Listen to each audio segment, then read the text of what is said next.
بسم اللہ الرحمن الرحیم۔ السلام علیکم۔ گریڈ 10 ہم نے بیٹا پڑھا تھا علم بیاں، ٹھیک ہے۔ علم بیاں کی اقسام بھی ہم نے کر لی تھی۔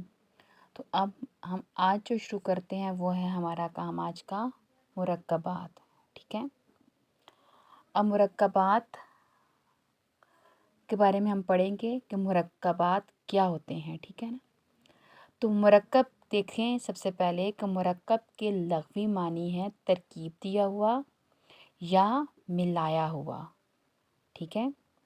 اور اگر اس کی ہم اصطلاحی تعریف دیکھیں تو قواعد کی رو سے دو یا دو سے زیادہ کلمات کو ملانا یا ترکیب دینا مرکب کہلاتا ہے، ٹھیک ہے نا۔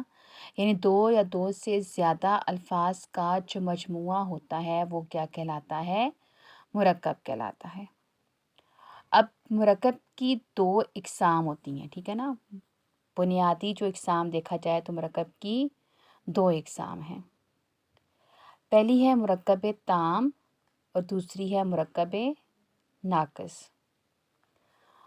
سب سے پہلے ہم پڑھتے ہیں مرکب تام کے بارے میں کہ مرکب تام کیا ہوتا ہے۔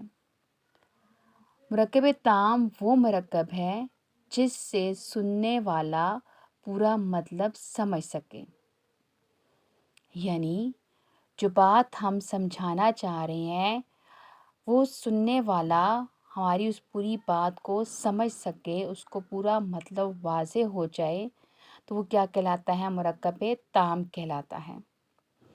اب اسے مرکب مفید بھی کہا جاتا ہے اور اس کو جملہ بھی کہا جاتا ہے۔ اس کی مثال دیکھیں، جیسے چاند اور ستارے آسمان پر چمکتے ہیں۔ اب یہ مثال جو ہے اس میں ہمیں واضح طور پر پتہ چل رہا ہے کہ ہمیں کیا بات بتائی گئی ہے۔ اس کے بعد دوسری مثال دیکھیں کہ نعمان ذہین لڑکا ہے۔ اب اس مثال میں بھی کیونکہ یہ مکمل ایک جملہ ہے تو ہمیں پوری بات جو ہے اس کا مطلب ہمیں سمجھ میں آ گیا ہے کہ یہاں پر ہمیں کیا بات بتائی گئی ہے۔ اب ہم دیکھتے ہیں اگلی مثال جو ہے وہ ہے کہ اگلا جو ہمارا رکن ہے وہ کیا ہے؟ مرکب ناقص۔ مرکب ناقص وہ مرکب ہوتا ہے جس سے سننے والا پورا مطلب نہ سمجھ سکے، یعنی ایسا مرکب جس سے سننے والے کو پوری بات جو ہے واضح نہ ہو، پوری بات اس کو سمجھ نہ آ رہی ہو، اس کو مرکب ناقص کہا جاتا ہے اور اسے مرکب غیر مفید بھی کہتے ہیں۔ اب اس کی مثال دیکھیں، چاند اور تارے، ذہین لڑکا۔ اب اس مثال میں چاند اور تارے کیا ہیں؟ کیونکہ ادھورا جملہ ہے، نامکمل جملہ ہے، ہمیں بات جو ہے وہ سمجھ میں نہیں آ رہی، ہمیں نہیں پتہ چل رہا کہ ہمیں کیا بتایا جا رہا ہے۔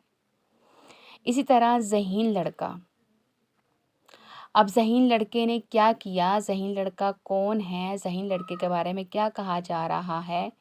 ہمیں پوری بات سمجھ میں نہیں آئی ہے کیونکہ یہ نامکمل جملہ ہے یہاں پہ، تو یہ کیا کہلاتا ہے؟ مرکب ناقص کہلاتا ہے، ٹھیک ہے۔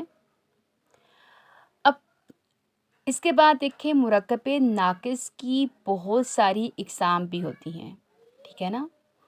یعنی مرکب کے بارے میں پہلے ہم نے پڑھا کہ مرکب کیا ہے، تو میں ایک بار ریپیٹ کر دیتی ہوں کہ جس مرکب کا لغوی معنی ہے ترکیب دیا ہوا اور دو یا دو سے زیادہ کلمات کا جو کو ترکیب دینا ملانا مرکب کہلاتا ہے۔ اب مرکب کی دو اقسام تھیں، مرکب ناقص، مرکب تام، ٹھیک ہے۔ مرکب ناقص کی اب آگے اقسام آ جاتی ہیں، تو مرکب ناقص کی کئی اقسام ہیں، مثلاً مرکب اضافی، مرکب توصیفی، مرکب عطفی، مرکب جاری، مرکب اشاری وغیرہ۔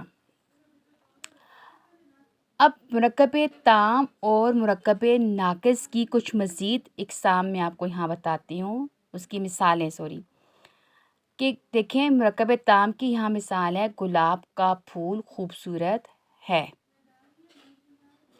پانی ٹھنڈا پانی مت پیو. میری کتاب واپس دو. ہفتے میں 7 دن ہوتے ہیں. اب اسی طرح سے مرکب ناقص کی مثالیں ہیں گلاب کا پھول، ٹھنڈا پانی، میری کتاب، 7 دن. کلیئر ہو گیا بیٹا آپ کو؟ اچھا اب بیٹا یہاں پہ یہ مرکب ناقص کی اور مرکب تام کی تعریف میں نے آپ کو پڑھا دی ہے. مرکب ناقص کی جو مثالیں ہیں وہ ہم انشاءاللہ اگلے لیکچر میں پڑھیں گے. یہاں پہ اس کی مشق ہے، اس میں کچھ جو ہے وہ آپ کی بلینکس دی ہوئی ہیں، خالی جگہ. ٹھیک ہے، تو یہ جو گرامر میں نے آپ کو پڑھائی ہے اس کے مطابق ان خالی جگہ کو آپ خود مکمل کریں گے، اور یہی جو کام ہے یہ آپ کا ہوم ورک ہے. شکریہ.